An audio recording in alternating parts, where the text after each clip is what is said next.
Tuesday. Tuesday, my favorite What's up, everybody? day. How's it going? Hi, guys. Good. Everybody living the dream? Living the pop culture dream? I think so. We've got Let's see. Keith.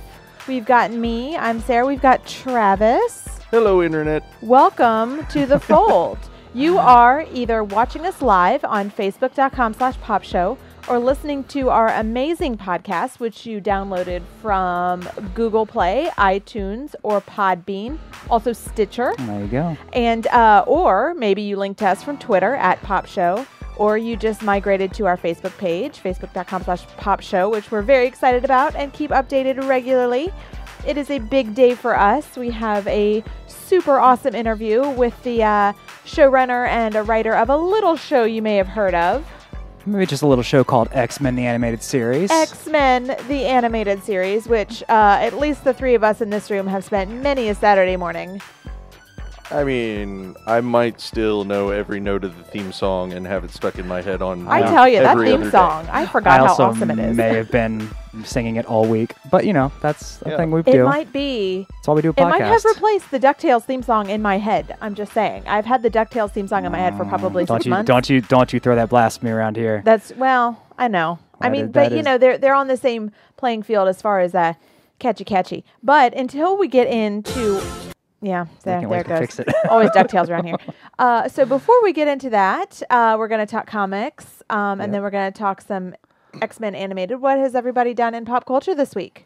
Oh, Been playing a bunch of VR still. VR? Yeah, VR is still my kind of go-to right now. We gamed a bunch on Sunday. We did, We had yeah. a 3-day weekend. It was nice. I'm not used to this. I know, time slipped away. Holidays off and stuff. I need to get over here and play Bridge Crew with you. You do? Bridge Crew. Yeah. Can you? I don't know if you can play Bridge Crew multiplayer in the same room. I think it's an online thing. That's true. So, but it is a Well, lot of fun. then from Virginia Beach in the far reaches of the Hampton Roads area, You tell me I when will- you I want will to, meet up with you. and you, Miles, and I can all sit there and play Bridge Crew. Yes. Because Miles is the reason I got that game. He is a drug dealer of video games, and I'm sticking to it. And Jessica likes our sweaters, by the way, guys. We do have some snazzy sweaters. hoodie on. for Yeah, Travis, well, but you know. a sweater of sorts. I don't know. It's just my Mr. Rogers sweater. Mr. Rogers has a documentary coming out. Well, that the process of that show has a documentary coming out. I posted it on our Facebook page earlier today. I'm actually really excited for it. Yeah. Yeah. Because I don't know, Travis, did you ever see the documentary about Big Bird? I did not. I Okay. wanted to because I didn't care about Elmo. I never liked him. What's up, Neil? So. Oh, not the Elmo one, Big Bird. No, I know. Okay. I'm saying, I purposely avoided that one, and then I heard about the Big Bird one, and I was like, yes. Yeah. Never got around to it. I need Frank Oz to just do one that's, I am Miss Piggy. Frank Oz actually had some interesting tweets today over the past 24 hours because I follow him on Twitter, and he asked his Twitter followers who of the characters he's done, which two are the most like him. You guys want to guess? Good question. Well, I read the tweet, so I won't give it away. Oh, okay. Oh, did you saw my retweet of it? Yes, I did. But Okay. tell us who he voiced, quick and dirty. Okay, Frank Oz voiced. I mean, or maybe Yoda. it'd be quicker to say who he didn't voice, but go ahead. Probably. Yoda, Fozzie, Miss Piggy, Grover, Cookie Monster, Sam the Eagle, Agra from Dark Crystal. Those were some of the ones he threw out there for people to kind of consider. So, Okay. Travis, you want to take a guess? I'll take a shot at Sam the Eagle and Cookie Monster. Nope. I don't think anyone would own up to agreeing with Sam the Eagle. I thought it was Also Sam the Eagle too, hilarious. Sam the actually. Eagle is Yeah, I just thought it'd be super Sam the Eagle. serious, Yeah, and he always seems like a very dry guy. Frank Oz, incredible talent, just kind of dry. So, but no, not Sam the Eagle or I forgot the Cookie Monster. Is that the only Yeah. one you said? He said Grover and Fozzie. So I thought that was interesting. So he Oh, wears capes and Grover. tells bad jokes. He always wanted to be in show business. That's the Fozzie part. Okay. And he's kind of pure of heart, like Grover. He did okay with that show business thing. works. Yeah, he Good- did. Good for him. Yeah. So. Good for him. Well, let's see. We got Alexis, Neil, and Jessica all joining us. Yeah, if you want to join the conversation, we are live every Tuesday starting at 8 p.m. Eastern on our Facebook page. And then when we randomly drop in comments, they are from our awesome viewers and friends who join us live.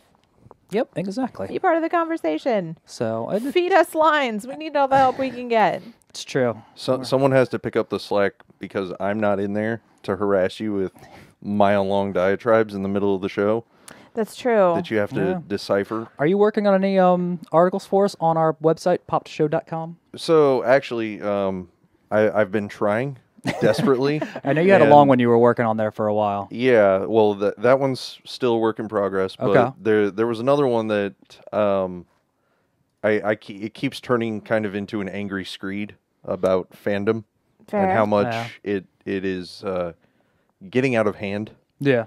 Because No, it is. It definitely is. well, I mean, for the last month we've been listening to the Star Wars talk, and I don't want to get out into the weeds with Last Jedi stuff. We'll just get into a whole other topic But after that. at the same time, Star Trek Discovery recently came back on the 7th, and that's my big thing. That's Okay. my big fandom I've actively participated in forever. Right. And a lot of people took similar issue with Discovery as they did with Star Wars Okay. on the other side of things. Yeah. And so I was trying to kind of review / talk about problems that maybe I had with the first half of the season. And the problem is that I couldn't even get into it without sounding like I was just screaming, "You're tearing apart my childhood." How dare you, you- sir? Tearing me apart, Lisa! Nice. He's ready. He is ready. Had it ready, And, loaded. and Justin joined us, so... Hey, Justin. Oh, hi, Mark. So we've got, let's see, what did we get into? But hold on. No, was that I've done? obviously interrupted him. Yeah. So- I was interested. He was getting long-winded. Well, yeah, it's He what I does. do. He does do But yeah, the big thing there was that I didn't want it to be that. I didn't want it to be this big angry diatribe about what's wrong with Star Trek now, because especially now these first 2 episodes back, the show's made a huge round turn, and it's starting to get really good and embrace Star Trek's heritage and really strengthen itself off of use of that. Apparently Orville is, too. I really enjoyed Orville. That's what I'm saying. Like, everyone seems to really be picking up on Orville now. Yeah. So it gives you a lot of next-gen goodness that we've been missing for a minute. So yeah. I'd- So, Sarah, what have you been... We pop wrapped culture? up Runaways. We did. Um, Thoughts? Because now that you can finally talk about it and not interrupt me watching episode 10. I have thoughts. I was forbidden to speak during the last episode because I had so many notes, which were not appreciated While watching. by my significant other. Did not appreciate my opinions as I was live sharing, real life tweeting, if you will. That only works when we're watching 50 Shades of Grey and I'm drunk.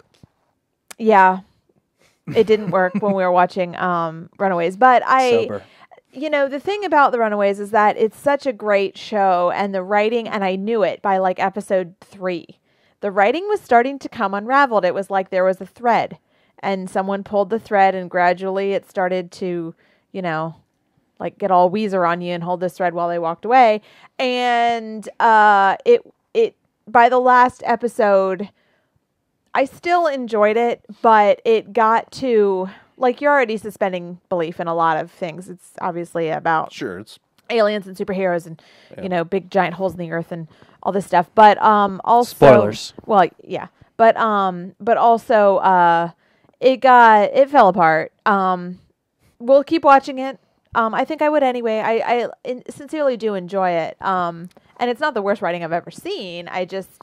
It got a little loose and it got a little sloppy. So was it loose in like characterization, or was it loose like plot wise? What was? Well, I don't have Hulu, so early in the series, oh yeah, thanks Neil. Neil enjoyed my Weezer reference. I don't get to make Weezer references every day, so that's a good one. Okay, so early in, I could tell that the writing was getting a little loose.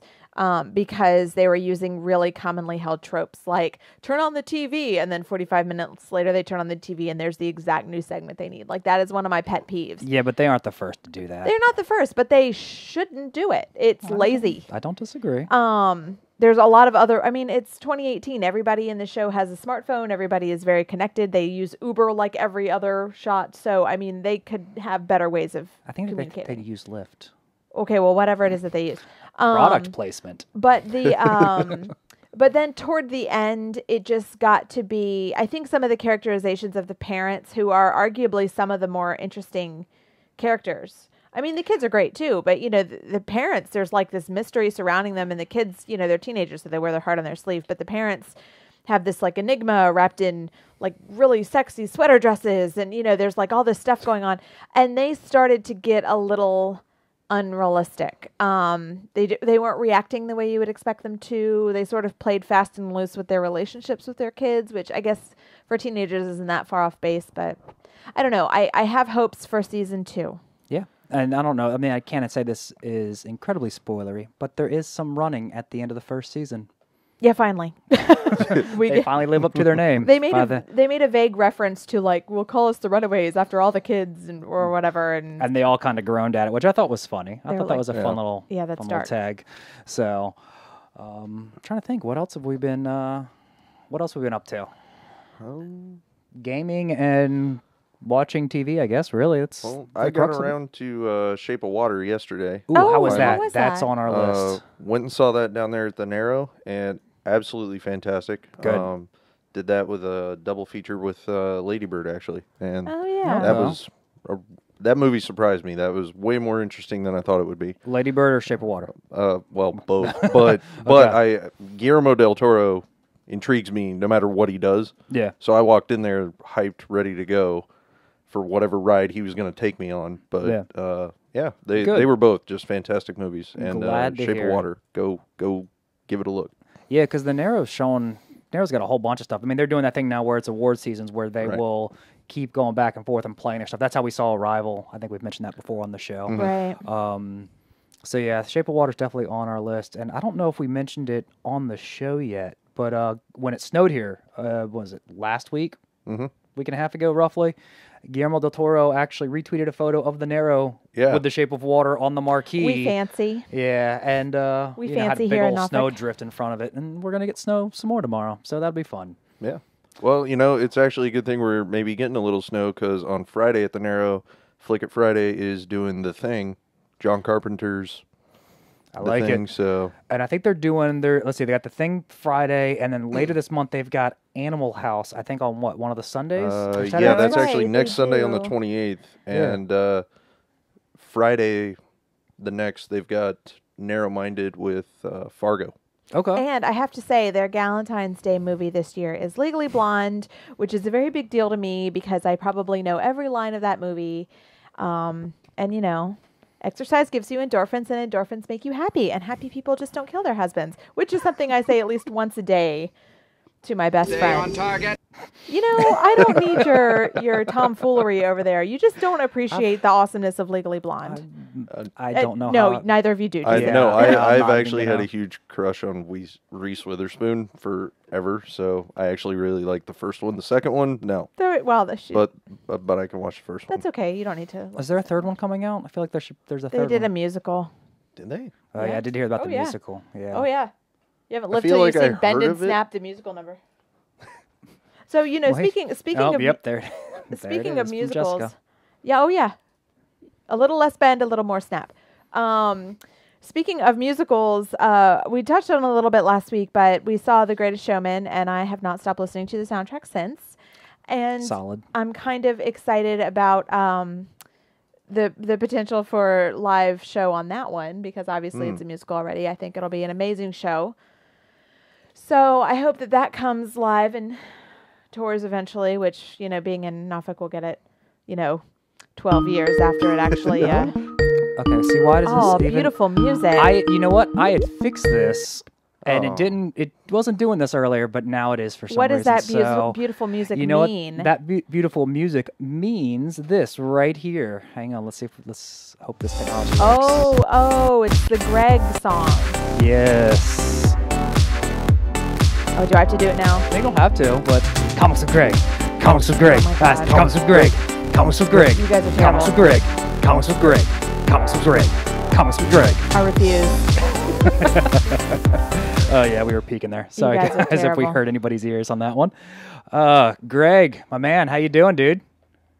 Everyone bails on this show as soon as you start singing the Comics of Greg song. I know. Shares Look, skin crawls. I'm a little insulted. now we have people chiming in on the Facebook chat. Neil's like, Comics with Greg. No, I can't. See? I can't condone this. I can't. See, this is people love this song. How could they not? It is kind of catchy. It is. I'm sorry, Sarah. And it's a really good video of, Greg's shop.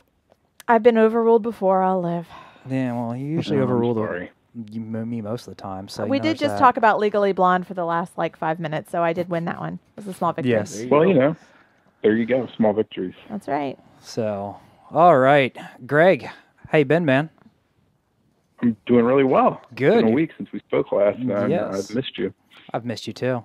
And we heard Travis came in and did not demand his comics the way he should have. He promised. He came in and he introduced himself, and we chatted briefly, and he got the comics he was looking for, and we chatted again, and then he left, and he was very polite, and he didn't ask me who would win in a fight between some people I don't care about. It was great. yeah, I'm probably been guilty of that at some point. So I apologize, Greg. Well, then, You never asked me that he would win in a fight question. Well, now I feel like I need to. well, now we have a polite person on the show, and it's just weird now because nobody else is polite. So this will have a whole new tone now moving forward with Popped. It's okay. I'll screw this up at some point. Okay, well, Don't worry. We already have plenty of times. that's true. So, Greg, what do we got coming out this week in comics, man? It's a 5 Wednesday month, which means they always kind of stretch things out. Okay. But there's some good books this week, and DC's launching their new the New Age of Superheroes initiative, which is some new characters that kind of spin out of metal that have been seen a little in a few places here and there before, but they're putting a big push behind this New Age of Superheroes, and there's some really good creators on these books. And the first one is Damage, and it comes out tomorrow.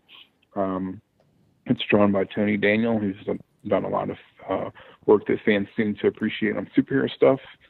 This is also superhero stuff, so if you're looking for something kind of different from DC and superhero books, Damage #1 tomorrow. Awesome. The cover looks really good. I have never heard of this series before, so I might check it out if I need something new. Yeah, these are all kind of brand new heroes. So, Okay. and they're very loosely tied into some of the metal stuff. Just a quick sidetrack, Greg. Have you been watching, or did you watch the Secret History of Comics on AMC? That little mini series from Robert Kirkman. I watched the one he did on Image Comics, and I thought that one was really cool. It's the one I haven't seen yet. And I would probably watch another one now. So, Okay. Yeah. I think the one before the Image episode, because that's the only one I've got left, the one before that is about Milestone Comics and how that kind of came about and how they worked with DC and created a whole bunch of characters, and like Static, for example, because we're talking about some 90s cartoons later on. And it was a really good episode, so I was wondering how much of that series you've watched. I really like it. I'll probably watch that one next because I knew a little bit of something about the Milestone characters from back when. Okay, awesome. Well, But yeah. it's neat to see, him kind of throw his weight behind like a serious comic book show. I don't feel like that show would get made if it weren't for Kirkman having a little bit of clout. Oh yeah, no, totally. And it's a really in-depth show and kind of giving you a little bit behind the scenes, more in behind the scenes without kind of, glorifying it or, making it something it wasn't. They really kind of put together their facts, and I really enjoyed it. That's awesome. No, for sure. The Image one was good. Good. Looking forward to it. All right, what's next on our people list? go crazy for that I have no idea about. There's a whole legion of Legend of Korra fans, and she has a new book tomorrow. It's the second one of her books from the Dark Horse series, which continues from, I guess, some of the show stuff that people are still clamoring for more Korra. So Yeah. we sell these books. It's crazy, man. We sell a ton of these books, and people love this series. The second one's out tomorrow. So we've actually had people come in today wanting to get them today, but we had to tell them it wasn't out until tomorrow. So Wow. they were sad. They're eager for it then. Wow. Good for them. Hey, everyone's got to have their fandom. Everyone's got something they enjoy, and there are people who like Legend of Korra. And Yeah, I've never seen it, but it has a huge rabid fan base, so more power to them. I hope they like the books. Well, it followed on from Last Airbender, so Right. Yes. with that came that fan base, and then it actually did a pretty good job picking up some new people, and like I really had no expectation of it, and then season 1 and 2 a little wobbly, but 3 and 4 absolutely Finished knocked strong. it out of the park. Good. And yeah, okay. I might have to pick that up. Well, there you go. All right. What's the third and final Greg pick of the week? This is a book that I really enjoy. Kill or Be Killed. It's from Ed Brubaker and Sean Phillips, who have done work together for the last 20 years. Sleeper, Criminal, Fatale, The Fade Out. This is their new book based on, it's kind of, I would say The Punisher meets like some supernatural demon stuff. It's about a guy who has to kill people to avoid being killed himself by what appears to be a demon of some sort. It's a really gritty, noir, pulpy book, and the third volume's out tomorrow. If you haven't jumped on any of their books, or if you've been looking for something, in this vein, Kill or Be Killed is consistently one of my favorite books every month. And the third collection's out tomorrow. Awesome. And third collection will cover which issues? 12 through 18 roughly, or 13 through 18? I think it's actually 11 through 15. Okay. Yeah, close, very close. So they're doing five to 6 issues in a book. The first one's $10, like a lot of Image collections. So if you're interested in a new series and you want something kind of dark, but really, really good, check this one out. No,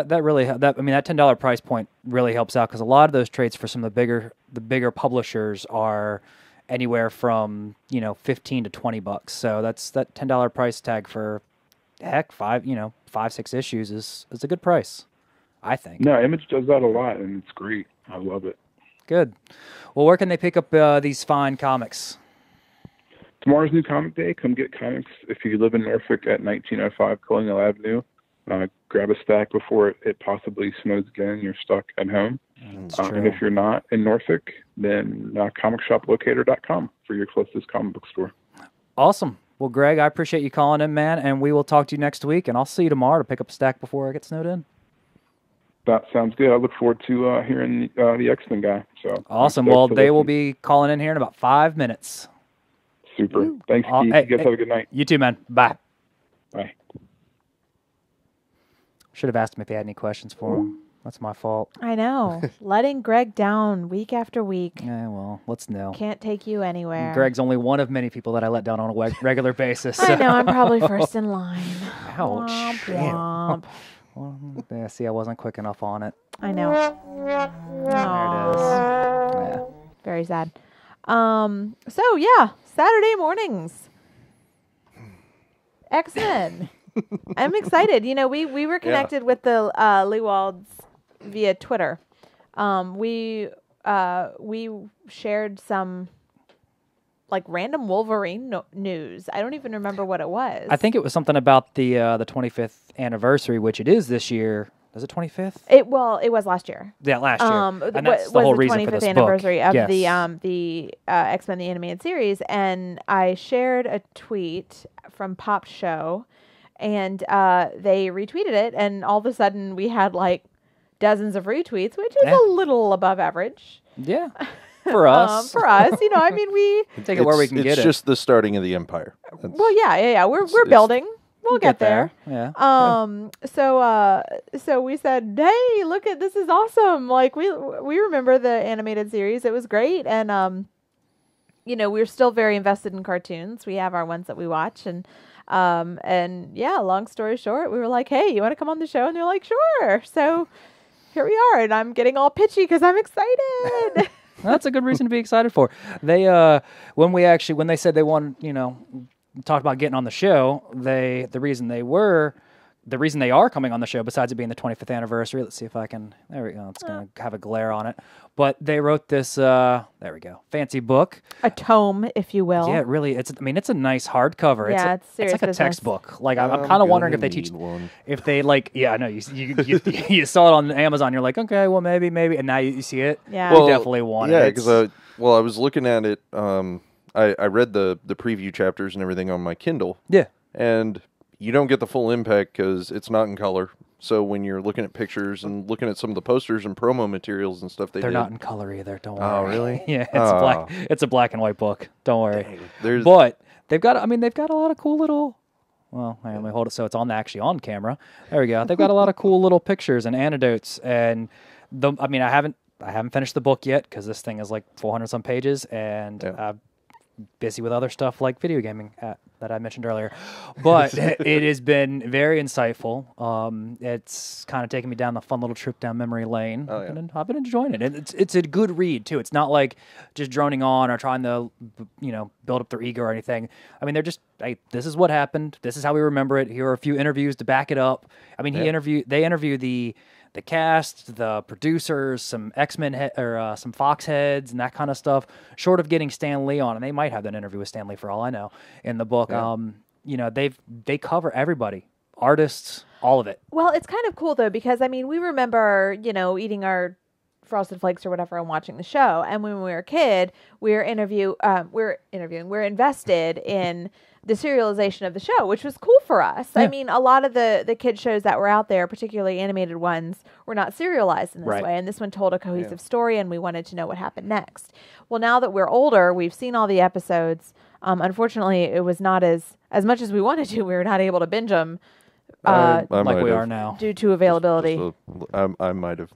Were they legally acquired? Don't tell us. No, I'm not privy to answer that. Okay, fair enough. But they were streaming on Hulu, and they're not anymore.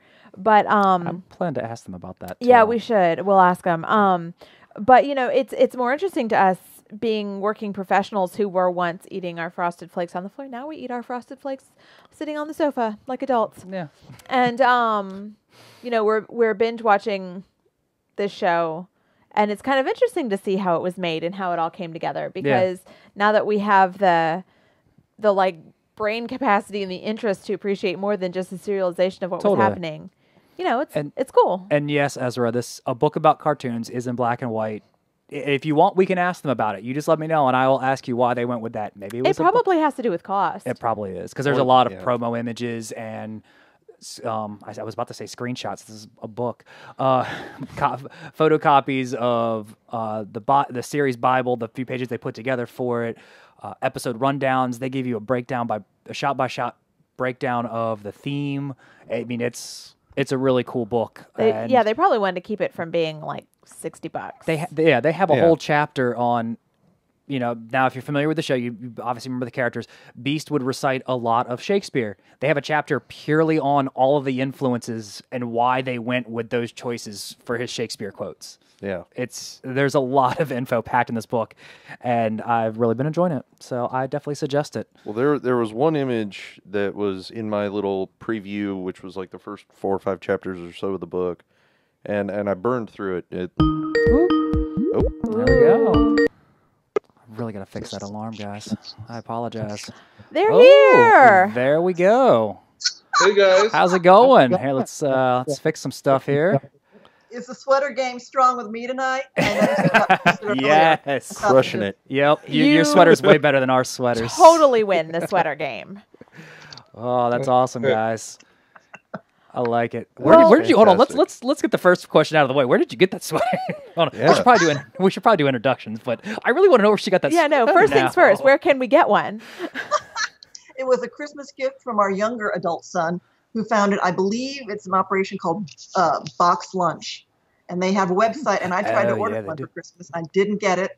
And it became like an O. Henry tale where he found it in Tennessee and brought it home for Christmas. So, okay. Yep. I have definitely. I know Box Lunch. They're the ones who've got the Stitch with his red car and Funko Pop version. So nice. That might be eventually. But without further ado, who wants to? Anyone? Yes, we would like to introduce all the way from the sunny West Coast, where they're not under threat of snow, Eric and Julia Lewald, former showrunner and writer for a little show we all know and love called X-Men, the Animated Series. Welcome to Popped. Thank you so much. Thanks, hello, Sarah. hello. Good to see you. And I am Sarah, and we're joined here with Keith and Travis. And all three of us were just talking about how much we used to sit on our living room floors with our bowls of Frosted Flakes and watch the X-Men. That sounds like life lived right. Now we eat our Frosted Flakes sitting on sitting with the coffee table and watching it. Speak for yourself. Some people still sit on the floor. So, how you guys doing? You guys doing a full wide book tour on this thing? Are you guys moving around with the book? A bit. I mean, it just depends on the con availability. It's getting, say, a writer and a cast member someplace can be a bit of a struggle. But yeah, we're going to be going to Knoxville, Tennessee in February. There's an event at my alma mater where the two head writers and I, we're all alums there. So they're giving us a couple days of fun events. And we're doing Pasadena Con, which is easy for us because we're near it, the end of this month. And looking forward to places there, Silicon Valley, Denver. Grand Rapids, Michigan. We're still Atlanta. When is it? But Atlanta sometimes we're seeing who is the most interested in, because a book is different. Having panels of the book is different from, say, cast members. People tend to clamor more for cast members, and talking to cons about talking about a book is a little bit different, but we're working on it. I don't know. I mean, this book has been pretty great, and that's what I was telling Travis and Sarah earlier, is that, the way you guys put this book together is very smart and very well written, and I enjoy reading it. I don't get bored. You constantly move and constantly talking about topics and putting it in kind of for lack of a better term, a kind of dumber language, a common man language for those who aren't in the know. Because Eric, you were the showrunner for the show, and Julia, you wrote for the show, and you guys have so much insight and knowledge to how this stuff was put together, stuff I had no idea about, and how much work went into it. And you mentioned Batman the Animated Series quite a bit, and how much time they had, and they had I think a year and a half, and you guys had a few months? Yeah, it was on a good day. It was. There's all sorts of interesting bits to the history, but one of the fun parts is looking back, because I don't know how old you guys are, but early 30s. In 1992, there hadn't been any Marvel movies. Right. There had been occasional DC movies there, once a couple times a decade, and there hadn't really been super serious attempts at television. Usually they were they're pretty forgettable. Mm-hmm. And so when we got this job, nobody expected to go beyond a season, just because everybody out here in Hollywood thought Marvel stuff doesn't work for TV and movies. That's silly.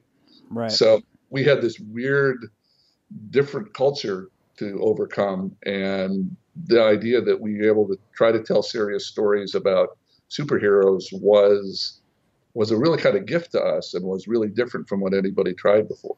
I mean, as I say, Batman was happening simultaneously, and that was actually kind of a gift to us, because it's a very small community of writers and artists out here, and we knew the guys that had been prepping Batman for a year.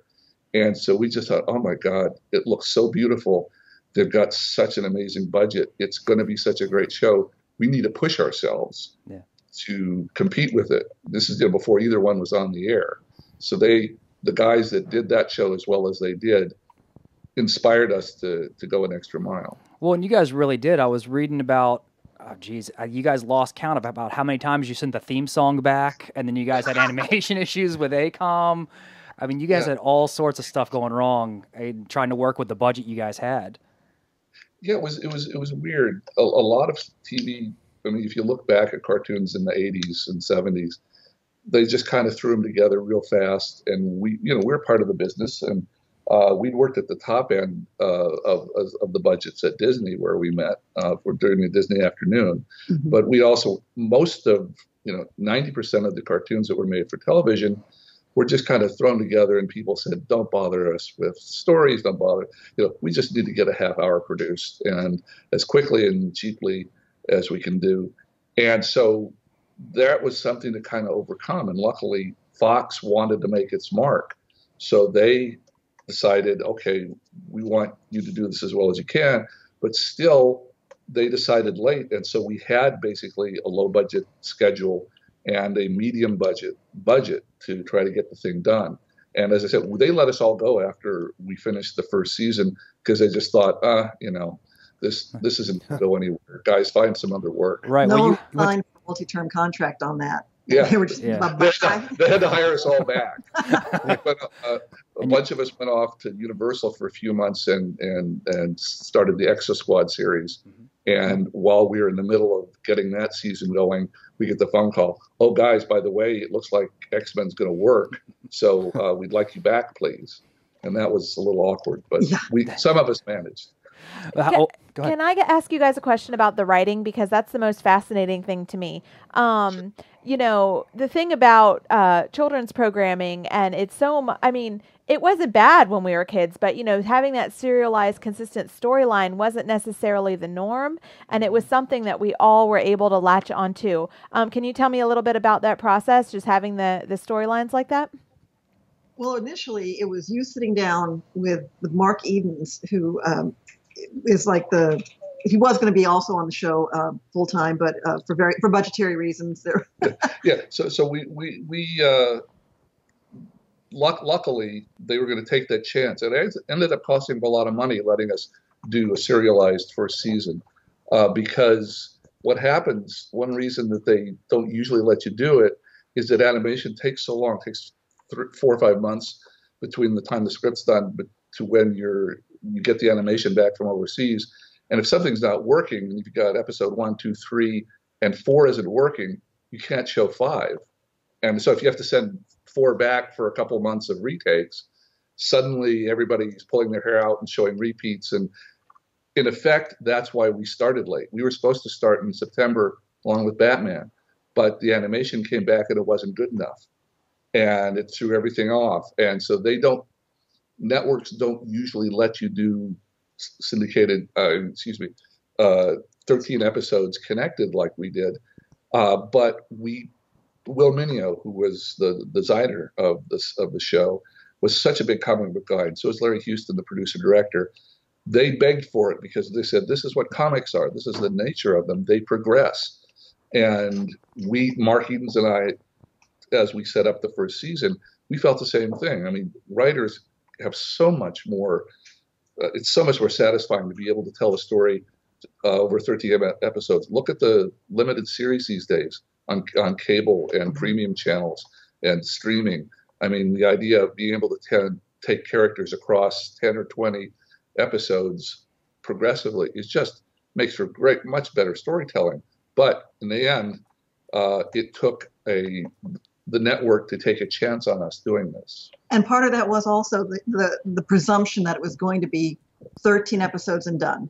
So what are the greatest stories you can tell in those 13 episodes? And it became a process of saying it needs to be the serialized storytelling to tell the best X-Men stories we can tell in this first 13. And after that, the second season, we kind of cheated that stuff I don't know if you guys remember, but we told basically 13 separate stories, but we had Professor X and Magneto in the Savage Land caught away from everybody.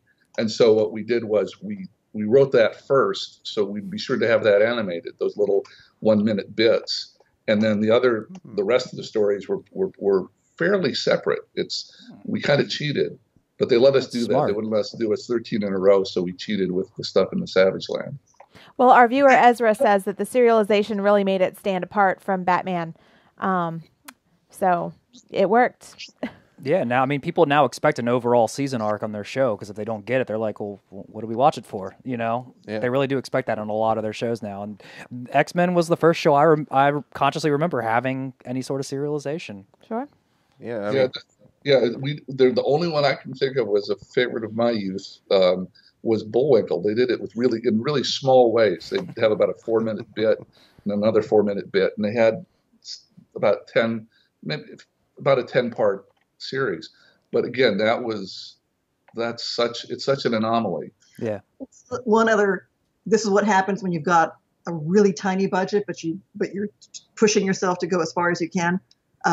Sharon Janis, the unsung hero here, who was the editor for the X-Men animated series, she presented the idea, look, if you do a recap at the front end of each episode, that saves you spending 20 seconds of animation on fresh animation. And I'm willing to go back and edit these things for you, so it won't cost you anything. And she made all the recaps, and it's hard to imagine now, but everybody was really nervous about how adult and sophisticated the stories were. So you've got 10 characters, and you've got all these visiting characters and villains, and these kids aren't going to be able to follow it. You can't have connected stories because they're going to forget what happened the week before or the week before that, and how in the world are their little brains going to keep up with who's doing what to whom and why. And we just wanted to strangle them because we remembered being little kids, and we wanted to be challenged when we were little kids. Sure. Yeah.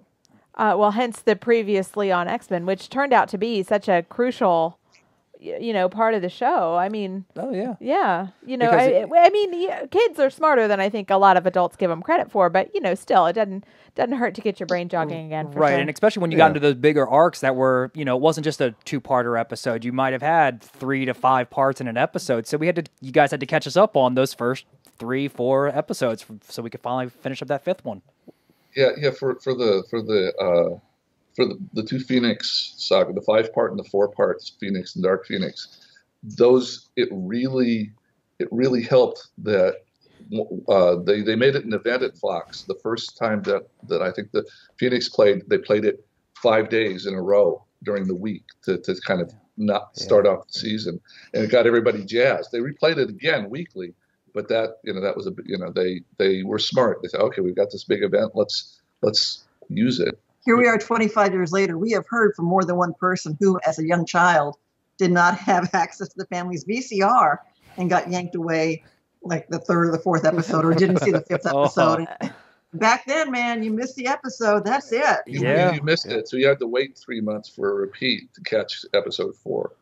Well, and see that this was early '90s for us, and it was so with a lot of Sarah, Travis, and I were in our formative years, and that's honestly before, I hadn't gotten into comics yet, but this show, Batman, Spider-Man, I mean, you guys were basically my info dump for all these great X-Men stories. So it's not like you guys were just making up new stuff. You guys were giving us these comic stuff, and that's how fast forward 20 years later, we're knee deep in comics around the house now. So, well, for me, I remember being a little girl. My mother could not stand the high squeaky voices on the girls' cartoons. She was like, I want nothing to do with Rainbow Bright. I want nothing to do with the Care Bears. And I loved them, because of course I was a little girl. But she loved it when I would watch something that had stronger female characters like the X-Men animated series, because my parents could watch them too, and there were strong women in there who were, kicking butt with the boys.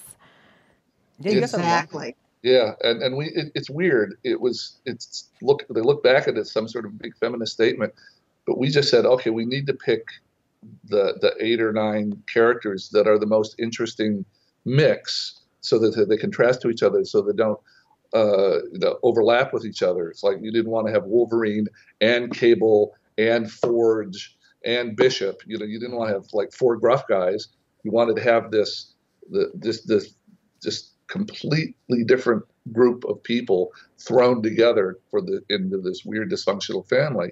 And it happened that 4 of the most interesting were women, and I think probably 2 of the most spectacular powers for animation were Storm and Rogue. Yep. So when we're trying to think up the 76 stories, you think, oh, well, here's a perfect time for Storm to destroy a village with a hurricane. I mean, her character made for great animation, and it just never occurred to any of us, because we had women writers on staff. Never occurred to any of us the mix of boy to girl. Although in Hollywood it is a big deal. Usually it's like 6 Smurfs and a Smurfette. Yep. is about as much as you can get on that, in these shows. So I think part of it, Marvel left us with, there were some good women to pick from. Yeah, well, you mentioned Rogue and Storm, but you also had Jean Grey. You also had Jubilee. I'm trying to remember some of the other ones. I think Madeline Pryor even made an appearance at one point Kitty as well. Pryde pops up in there at least 1 or 2 episodes in the later parts of the run. And yeah, I mean, let's not forget Mystique. Villain size, yep. So just out of curiosity, though, why did you pick Jubilee over Kitty Pryde? Because you guys had Kitty Pryde, the Pride of the X-Men, that pilot that started out, and it kind of tanked, but because it tanked, you guys were able to do this, so it's awesome there. But how come you guys went with Jubilee over Kitty Pryde? If you guys, it was absolutely a Marvel decision. We all sat down with Marvel and Saban and the producers and everybody in the mix, or 4 or 5 different interested parties, and said, well, who should the team be? And they wanted to have at least one teenager, because we writers were all wanting these older, tougher, more intense adult characters. So, well, you need at least one teenager as a kind of weigh-in for people that are looking for a younger character. And it was either going to be Jubilee or Kitty Pryde. And you're exactly right. Because Pride of the X-Men was a failed experiment, there was a bad taste in their mouth. And I think it's like the reason we chose Gambit. Marvel at the time was pushing Jubilee and pushing Gambit. And that's why she was there instead of Kitty Pryde, because of the failed previous attempt with her. Yeah, nice. We have a question from one of our viewers. Oh, yeah. Jessica says, what's it like to follow the progression of shows from not having a VCR to having access at all times? And then she wanted me to make that sound like a better question, and I think I failed, but you know what I mean. Well, let me say this, that go into your Wayback Machines, and when you're eating your Frosted Flakes on the floor watching the cartoons. Okay, so this upcoming Saturday. Are you there? Are you with me? Yeah, no, we're with you. Yep. In 1992, the internet began. There was no web. There was no World Wide Web. It happened during that year, but what that meant was I have receipts from X-Men scripts that we had to drive to CVS Pharmacy and pay to have faxed or photocopied. It was primitive back then. Yeah, if we're going back and forth with Marvel, I couldn't send them a file. We had to send them a 35-page fax. That was the state of the art back then. It was very weird. And the point of that then is we complain sometimes that we have a home office, we're kind of in our own little cocoon, we have to force ourselves to get out and actually interact with people. But the flip side of that is that the whole project had a nice sort of bubble around it. And if there were fans who were raging for whatever reason, we didn't hear about it immediately. We had the luxury of letting the show grow organically from the folks who loved what the show was internally, and then letting the chips fall where they may. Yeah, we got to finish the first 13 stories, completely finish them before any fan knew what we were doing with their X-Men. I mean, think about it today, about the microscope this would be under, and all the incredible, oh no, you can't do this and you can't do that. Why don't you got the wrong characters? You're going in the wrong direction. You've left out. The quantity of stuff we'd have to wade through if we're doing a new X-Men show today would be astounding. Yeah, and no doubt. we were just able to do the show we wanted to do, and when it came out, people liked it and said, do a bunch more. And that was about as deep as the fan reaction. Well, but the flip side of that is the idea of being able to binge watch basically anything on command these days. I am going to put a word in for the old-fashioned way that when you guys were younger and shows came on at a specific time, if you missed the show at that time, you were in trouble the next day in the playground because you weren't able to, you didn't have that thing to contribute. But you had a community. You had the folks who would you talk about it the next day. That was your water cooler conversation when you were a kid.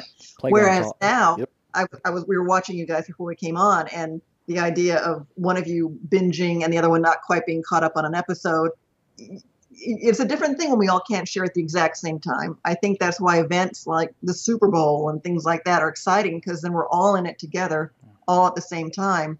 Whereas right now, otherwise, we're all just kind of in our own little corners watching what we want. But we have this wealth. I mean, there's billions of things to watch, which is wonderful.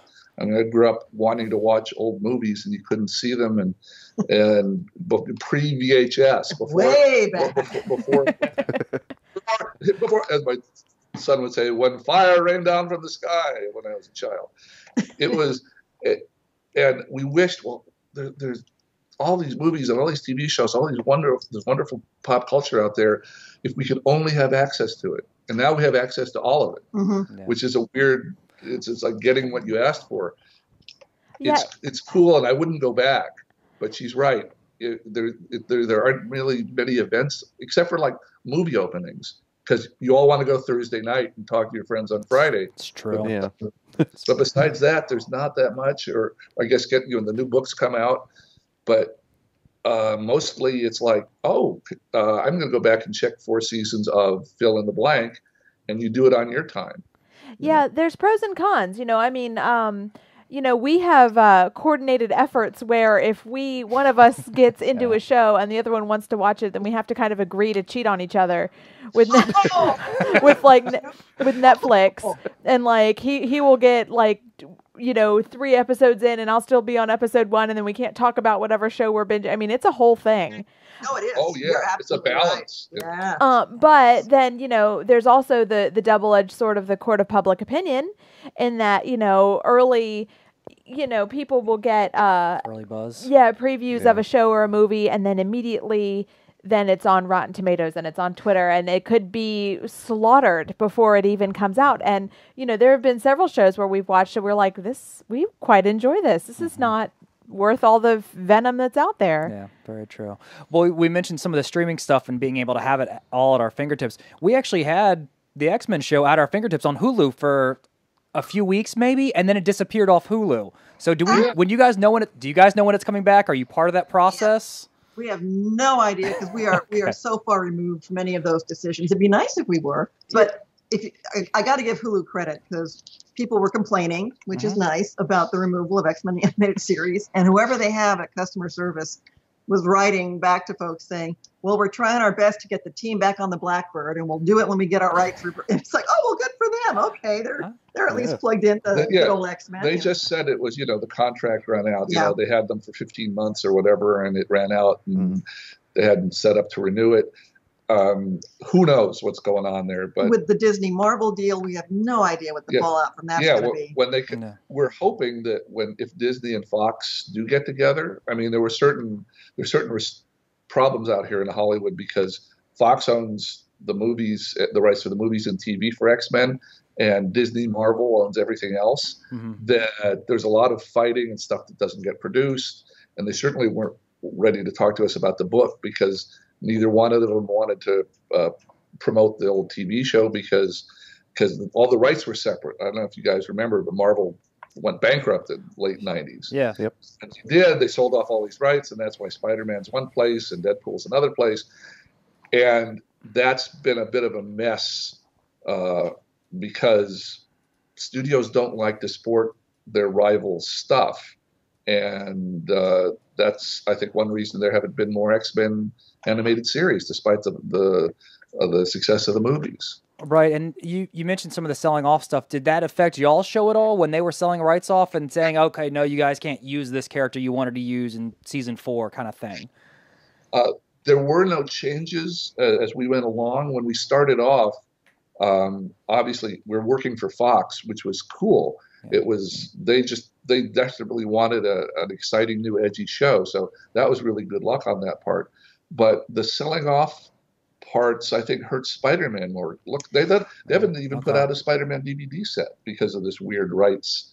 That's a good point. I hadn't thought about that show.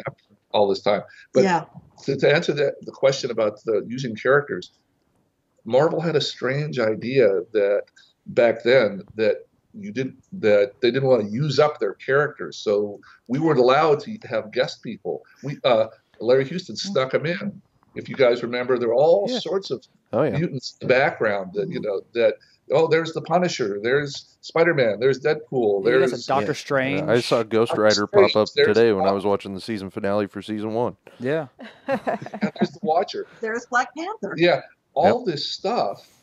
And if the lawyers had seen it, they would have had it made us take it out. But we stuck it in. And Larry didn't call them by their names. He said an African mutant that's kind of cat-like, and he didn't say Black Panther. So people and the storyboards were in black and white, so they were not, when you see a wrist like this, it's drawn in black and white on the storyboard. Random Mutant 4 has a web coming out of his wrist, and but it's not Spider-Man. Who could that be? Yeah, I don't know. Well, I mean, at that point, you still have mechanical shooters. Part of the creative staff, but they had this stupid idea that it's like when the first Avengers series, which we were involved in, I'm sorry, but they said, you can do the Avengers, but you can't use Thor, and you can't use Captain America, and you can't use Iron Man, and you can't use, the 6 main Avengers because, we're saving them for other shows. That's and then so weird. So it became the Ant-Man and Wasp show. At a time when we didn't know what to do with Ant-Man and Wasp. So Marvel was very strange creative as far as their movies and TVs. Back in the 90s, and it took some deviation to get past some of it. Interesting. That's not exclusive to Marvel though, because DC, when they were doing Justice League years later, also had that same issue where any Batman villains were embargoed from appearing on Justice League, and they called it the Joker embargo, basically, where they were trying to keep Batman separate from everybody for some reason, even though he was a main star on the show. Huh. Well, we have an artistic question from Ezra on our Facebook page. He asks, in the early development stage, was there ever any talk about completely redesigning the uniforms, or did you always stick close to the comics? This is a fun anecdote in the book. Yeah. Well, she's right. There was a story where they almost got designed really horribly.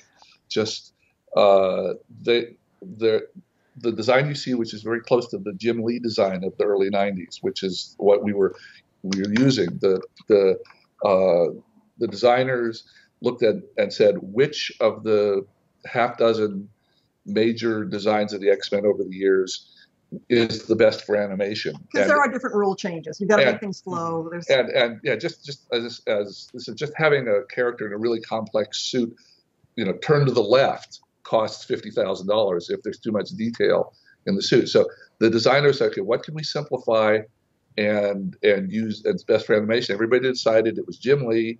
We designed the whole show. And this is Will Mineo. And this is Will Mineo designed the whole show. We've written the first 8 scripts. The storyboards have been done. They get a call from Marvel saying, you have to throw that all out. We have to completely redesign the show because Jim Lee's stuff isn't any good. And so why? And of course they discovered Jim Lee had left, and a couple other artists had left Marvel to form Image. So they weren't about to support the Jim Lee look. So we were about to have to turn it all upside down and redesign the whole series. So Will took a chance and he said, okay, I'll redesign it. And he sent in the goofiest, nastiest, sub-Hanna-Barbera looking X-Men designs to Marvel and said, okay, here, this doesn't look like Jim Lee. How's this? And they all went crazy. Oh my God. And people were calling, Stan Lee, and people, what's going on? Why is Will trying to destroy the show? And that got them to kind of shut up and let us keep the Stan Lee show. But he had to actually pull that stupid trick, which could have gotten them fired, or worse, if they'd liked them. Yeah, if they decided, let's do these goofy little, we would have been stuck doing that. Yeah, and I read that story and I just started laughing. That was a hilarious anecdote in the book, and it was great. Yeah. You get? No, it's all you. Okay. So you mentioned, all these papers you took to CVS and all the, and actually, Willie, you had the, you guys didn't really have a series Bible. You had more of the 20-page notes to the series Bible instead of having that, 100, 200-page document.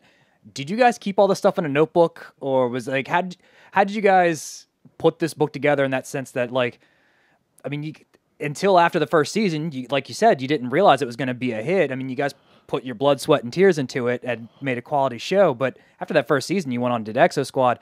I mean, how did you guys hold on to all this stuff?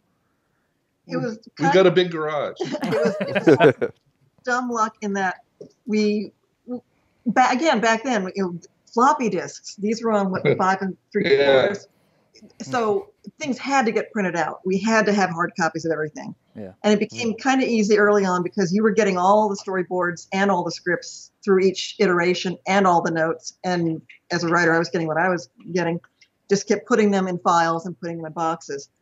And we had just refinished the storage space above the garage like the year before. It's like, okay, just start putting it up there. So we started putting things up there. We called our storage area, and realized 20 years later, hey, we have this these file cabinets full of this material. Why don't we take a chance and see what we can pull from this? And I've said this so many times to Eric, he's sick of this, but because of the way X-Men animated series kind of fell through the cracks with the various legal rights and issues, there is rightfully a lot of stuff going on for Batman's 25th anniversary, and it's getting a lot of support from the studio. Star Trek and Paramount, lots of support. X-Men, the animated series, fell through the cracks. So if we hadn't decided to go forward, if you hadn't written this book, it wouldn't have happened because it wasn't going to come from the studios. No one was going to waste their time doing it. Yeah, at Warner's or Paramount, the studio has an interest in promoting the memory of the show because they'll keep on selling DVDs or whatever, and they all own everything. But since the various people worked on this X-Men show. It was kind of a patchwork of people that were thrown together. No, there was no studio overseeing. Oh, we own this, and we'd like to support this and do. So yeah, it just kind of felt to us. So when the 20th anniversary was coming up 5 years ago, I kind of pointed that out to Eric and said, hey, this might be the time to consider coming up with, a making of X-Men kind of book. At which point you weren't that interested in the idea, but looking ahead to the 25th anniversary and the length of time it was going to take to do it, and the fact that no one else was bothering, it fell to you to do it. Yeah. Well, also, it was great too, because there was, you guys. It's hard to imagine when you're not out here how segregated and often our own pigeonholes people are when you're working together in a series. The voice actors were all working out of Toronto, Canada. They're all Canadian. We have still not met a single one face to face. I wrote or revised 20,000 pages worth of stuff for these people and heard their voices over 5 years and gave them notes on them all, et cetera, et cetera, et cetera. But I never have met one. So in doing the book, I interviewed most of the cast, and we all, Skype, interview, whatever. So we all got to know each other in the making of the book, which is which is an odd thing to try to explain to people, how the different parts of a show are put together. And oftentimes you will never see the person. I hadn't met the composer. There are all sorts of people that contributed to this, the hundreds of people that did, that I got to know better because of the 2 years of working on the book. So that's been nice. Yeah, that is really cool, actually, because, you guys have a lot of interviews. I just figured you had them in your phone. You're like, hey, guys, you want to, talk about the show real quick or get together or whatever? There's a lot of really good interviews from the cast and the crew and everybody who was involved in the show. Yeah, we figured if not in your, your cell phone, then in your Filofax from 1990. little Rolodex, yeah. Flip the top and spin it. Yeah, it's fun. People go, Rogue, I don't know if you heard, Rogue is the equivalent of a state senator of Nova Scotia. She's a politician in Canada, and Storm lives in Barbados. They're all over the place. Yeah. It's just. But this has become a really nice opportunity for us to get to know these folks better, to really meet them kind of for the first time, and we've got our sights set. We hope to get to Canada. Yeah, we're planning a wrap party. To fly up to Toronto with a couple of the artists and a couple of the writers maybe, and take a dozen cast members out to dinner and celebrate the show. That'll be great. We'll look for our invitation. Yeah, I was going to say, let's see if we can make it up to Canada. We'll be your token fans. So can we talk about some of your other projects? Because when we're doing some research for this interview, we realized that, you guys were heavily involved in our childhood. All your childhood has belonged to us. I know. You're, and they met writing our childhood, too, it sounds like. It sounds like you guys met at Disney. Yeah. Rescue Rangers. Yeah, she wrote more than anybody else on staff. She wrote 14. Chippendale Rescue Rangers was my big break into I wanted to be a writer. I didn't care who, what, where, when, or how.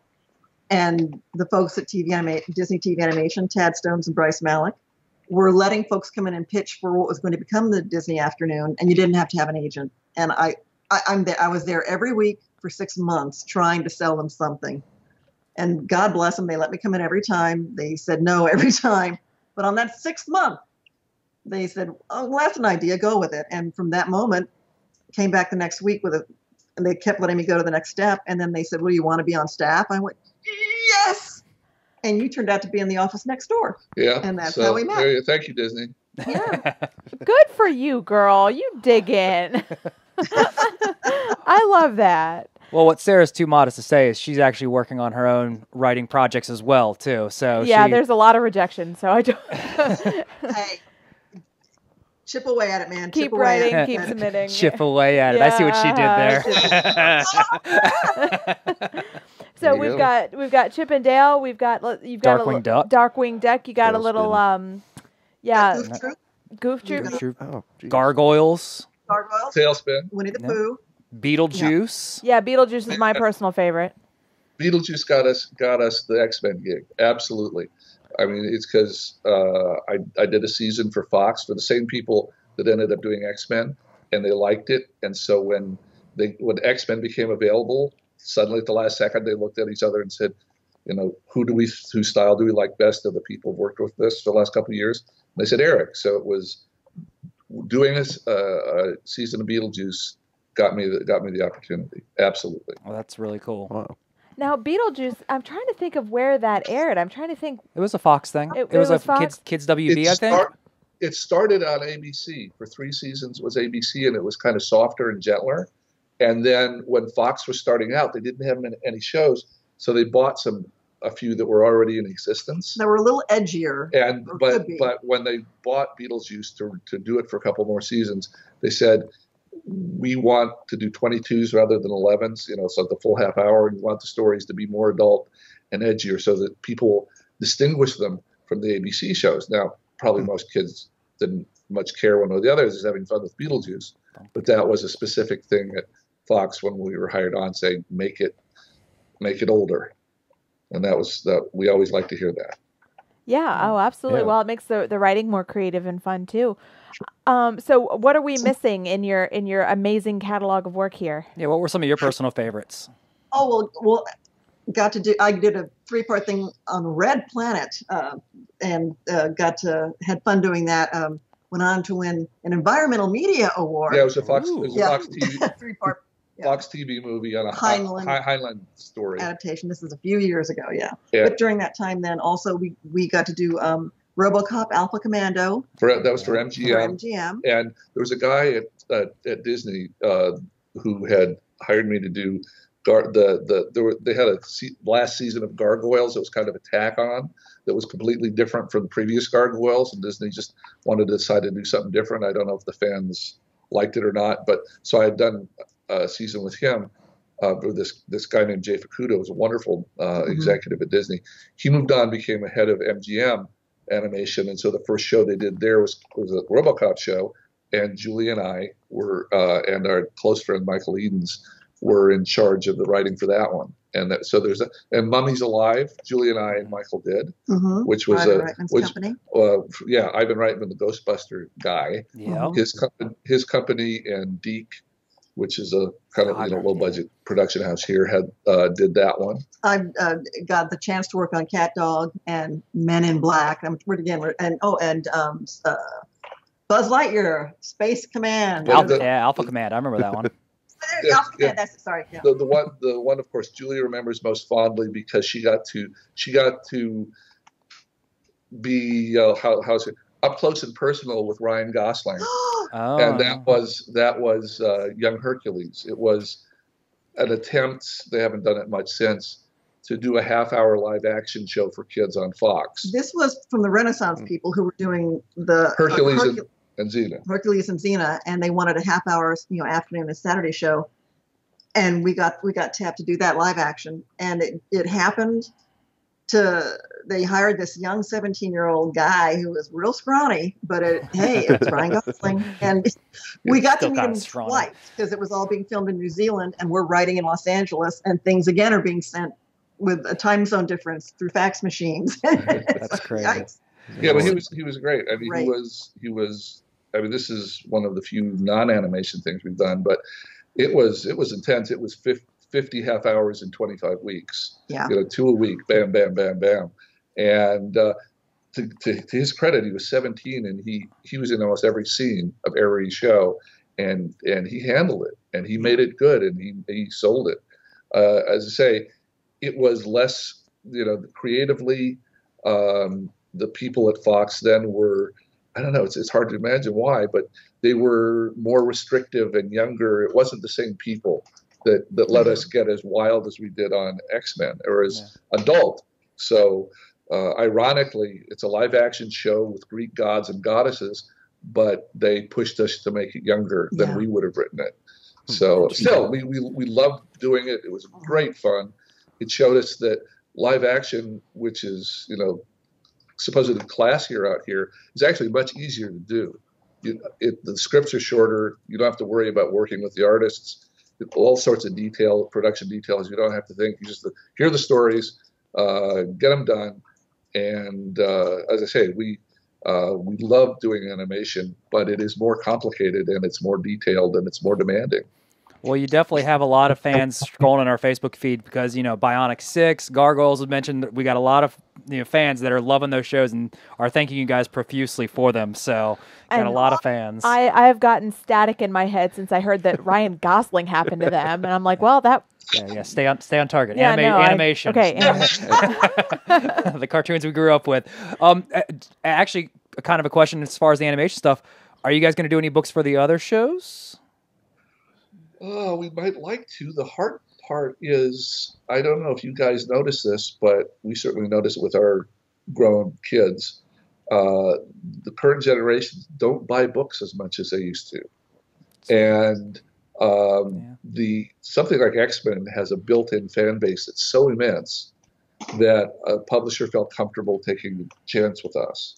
But if, say, we wanted to do it on the Beetlejuice animated show or Mummy's Live or something, or the RoboCop, whatever it is, they'd say, okay, well, it looks like you're starting with maybe 15% of the fan base you had for X-Men, and so they might not want to take the risk. Maybe not a whole book about an individual series, but maybe a more of a collective about some of the animation in the 90s. Yeah, that'd be great. Yeah, that'd be fantastic. Yeah.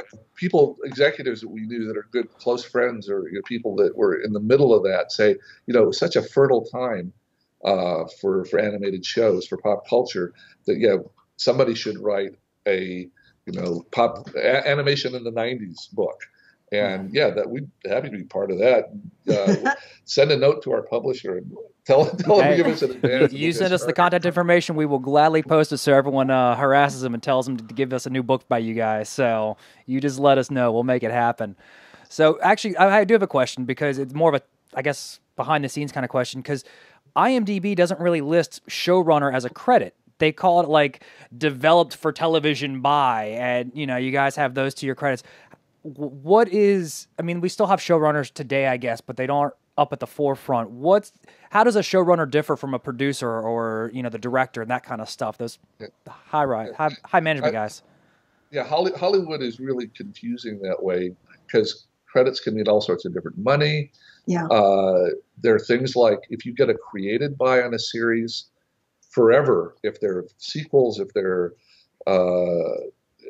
if you suddenly have rights to all sorts of money, so they are very stingy with created by. And there are different guilds. There's the Writers Guild, and then there's the Animation Guild, and they're separate.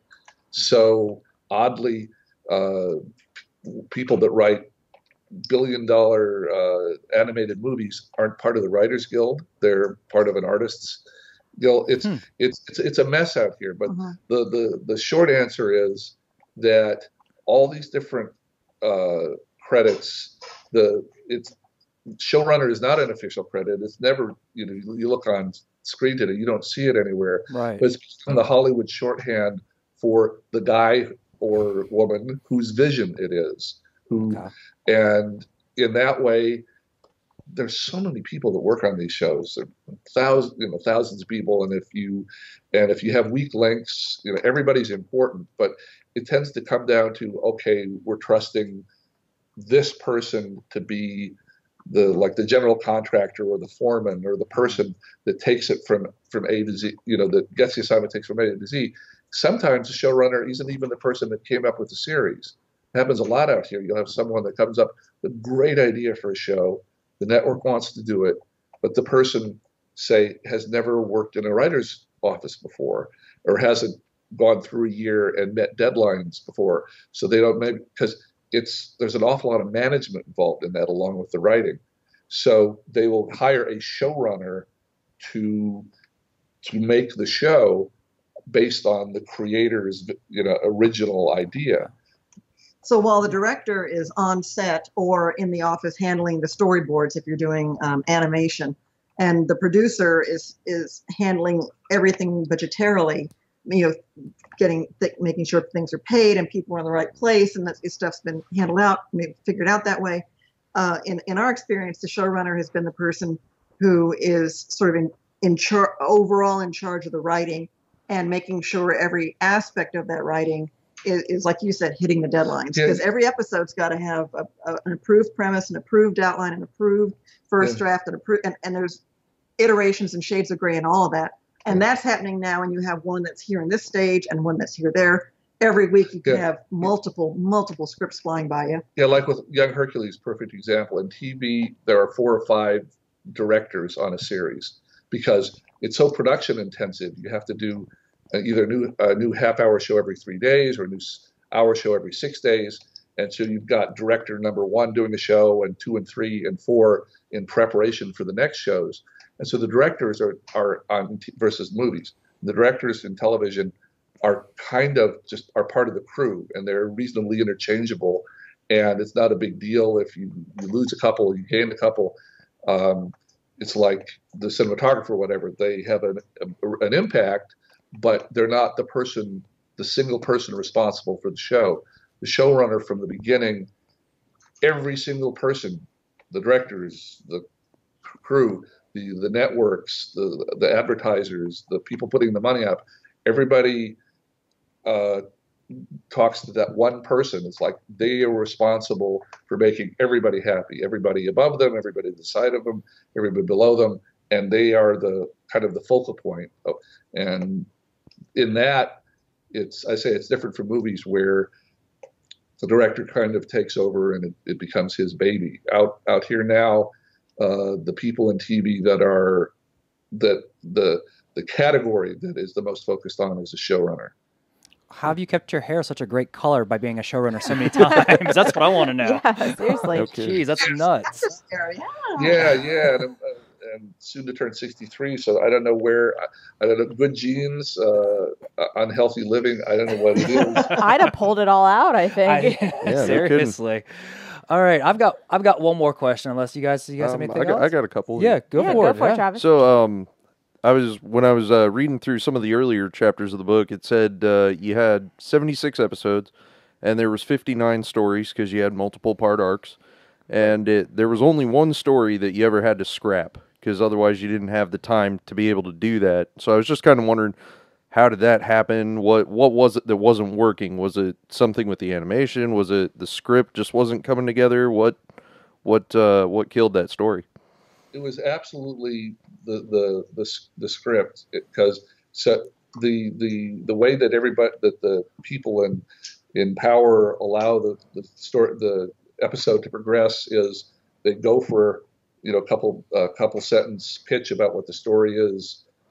Storm falls in love with a guy that turns out to be a jerk, and who it was a despot on another planet, and her friends have to go save her from it. Okay, everybody says, "Cool, let's try that one," and then you get like a 2-page version of that story.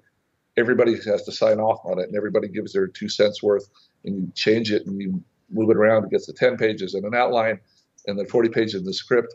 At each stage, the people at the network can say, that story isn't going where it needs to go. And the sooner they decide that, the less money they've spent.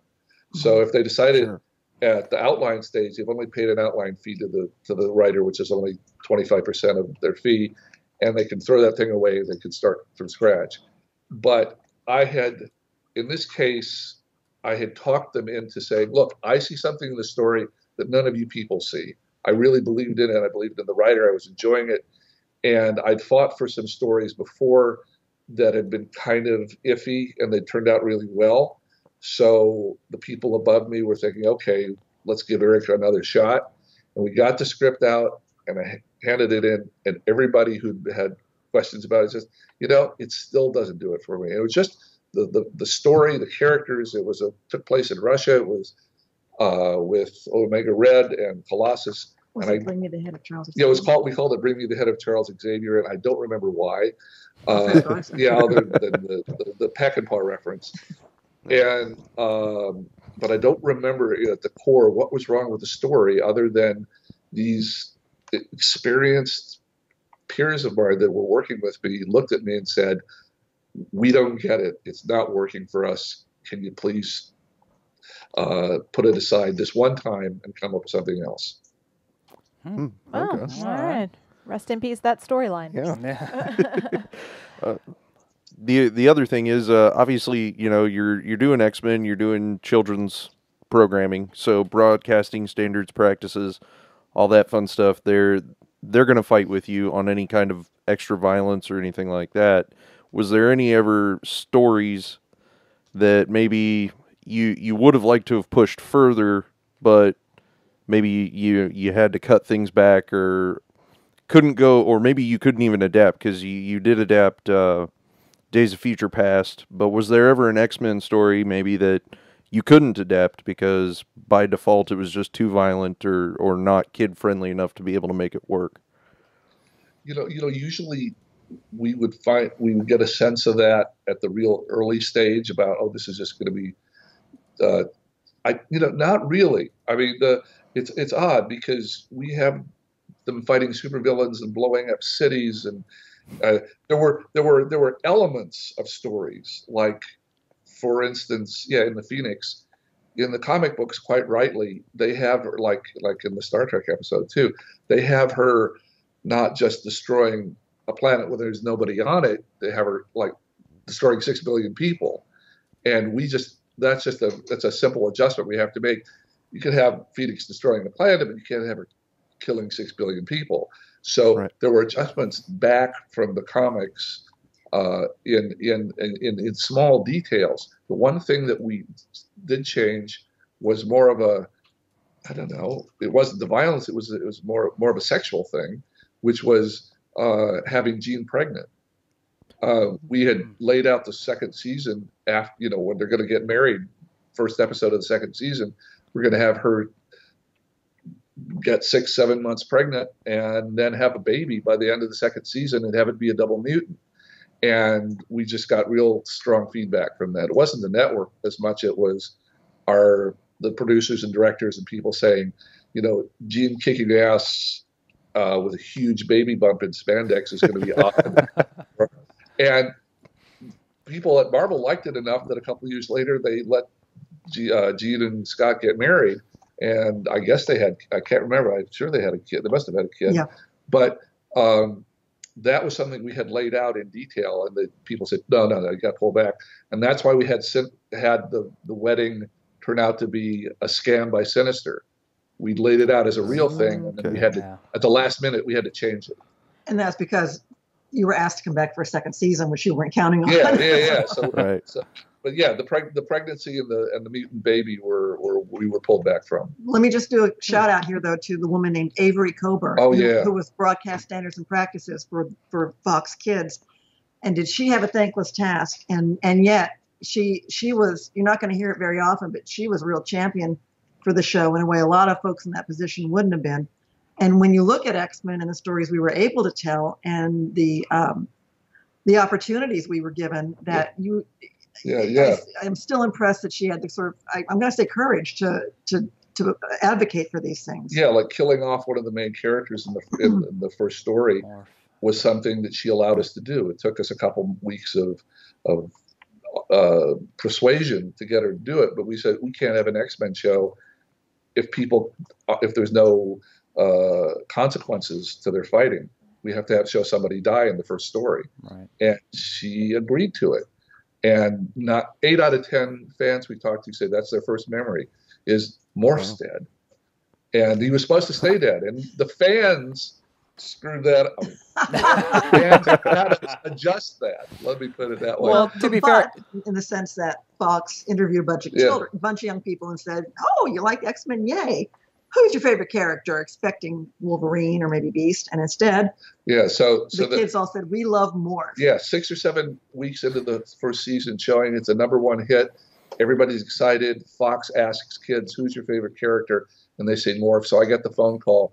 Eric, we know you killed Morph. We know it's important to you, but we just found out that half the kids in America love him. Can you please bring him back in the second season and have his death not be a death? And that was one of the toughest yeses I've ever had to say. It was not a soap opera death. He was supposed to stay dead. He was supposed to stay dead. He really, really was. Interesting. Well, to be fair, I mean, you guys weren't expecting a second season, so I mean, you could kill off whoever. Yeah. It's a good thing you didn't kill off Wolverine or Cyclops in the first season too. Yeah. Well, do you want to wrap it up? We got one more question. Sure. I mean, we've taken up plenty of their time. You guys have been very generous to come on and hang out with us for an hour. We really appreciate it. So. A lot of fun. Yeah, no, it really has been a lot of fun, and we're really thankful for it. Yeah, this has been outstanding. So, Eric, before we let you go, we want to ask you about your beginnings in live action filmmaking. Our friend Will Harris, who is an awesome pop culture journalist, says, ask him about a little film called Incoming Freshman. So yeah, tell us about it. To your all credit, you're the first. This is maybe the 25th podcast we've done about the book. You're the first person that's asked about that dug in and found that. So good. Guys. We like to do our research. Very thorough. Well, but when a couple of friends of mine and I were seniors at University of Tennessee in East Tennessee in Knoxville, so near you guys, we thought we could make a low-budget movie. At the time, what was called a low-budget drive-in movie. Where, at the time, they had drive-in theaters. Yeah.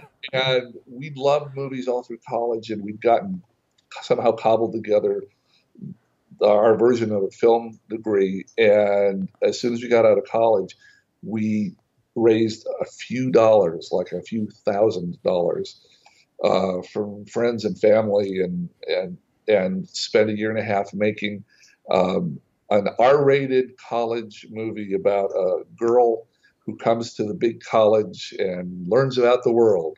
It was called Incoming, and we called it Incoming Freshman, singular.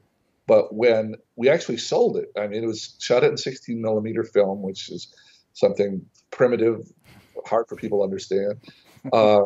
And I was 21, my partner was 22. Everybody on the movie were volunteers. Nobody got paid anything. $10 a day was a few people got, and a bunch of students from UT, and it shot all around university without permission. It actually, when we finished it, we thought, okay, well, this isn't bad, and we sold it to a company called Canon Films, and they did a reshoot of a couple over a long weekend with extra nudity and strange New York people in it. And so when we had a premiere of it in Knoxville, we kind of didn't recognize a lot of it. It didn't make a lot of sense to us. But looking back, for my dear partner Glenn Borgen, who's now the senior editor at video editor at Budum Murray, who does Project Runway and other things. So he's Wow. major editor out here, had done a bunch of music videos for Madonna, Rolling Stone. Anyway, he got his foot in the door out here. That movie did. It got my foot in the door out here, and so it was kind of a spectacular student film that ended up getting finished and ended up getting sold and ended up on VHS tape and ended up shown all over the world. And it's not necessarily our finest hour, but we're proud that we were able to do. Got a pretty good review in the LA Times at the time. Like you said, it got your foot in the door, and sometimes that's all it takes. The moral of this is just keep at it. You put together a movie. Keep submitting your scripts to Disney. Just keep chipping away. I feel so uplifted right now. Good. Yeah. I do. I'm ready for more rejections from publishers. Bring it on. Well, awesome. Eric, Julia, thank you guys for coming out and you're calling in all the way from California, taking time out of your day for it. Where can we find you guys on Facebook, Twitter, anywhere else you guys want to promote? Yeah, where can our fans get your book? We are on Twitter at X-Men TAS, which stands for the animated series. We have our website, which is xmentas.com, which we try and link podcasts that we've done there as well and all kinds of other fun stuff. We have a Facebook page now, and it's called Previously on X-Men with the hyphen in there that hopefully folks can find us there. And then the book, if you choose to order it through Jacobs Brown Media. It's Jacobs Brown Media, all one word.com. That'll take you straight to the front page where they have a link to the ordering of the book. And if you order it through them, you will get a copy that Eric has hand signed. I have sat down for hours hand signing a bunch for them, so that way that's an advantage for them versus buying it through Amazon. Now, you can buy it through Amazon. It is now available there, too. So that's available to you. And also in paperback and Kindle from Amazon. Right. And if you happen to be out of the country, outside the U.S., and want a signed copy, and would like a signed copy because shipping is just such a nightmare cost-wise, go ahead and order it through your local Amazon. Send us a photo of you with the book. Eric will sign that photo back and send it to you, email, so you can have a signed photo. He's got. Yeah, I got that from Jacobs Brown, and I was very excited when I saw it was signed. Yeah, people outside the country, it's ridiculous. I sent a book to England. It was $50 shipping. Oh, wow. So what they do is they make them. That's a fan right there. Yeah, that's commitment. This is Silver Steve, one of our great friends on Twitter. Yeah, reading the book he got in England. So what they do is overseas is they print them locally overseas, so there's not a shipping cost. Oh, that's good. So you can see Eric has since signed it, and we've since sent this back to him email-wise. So hey, we'll try and get you a signed copy any way we can. Just to make it more personal and fun. But previously on X-Men, you guys are the target demographic.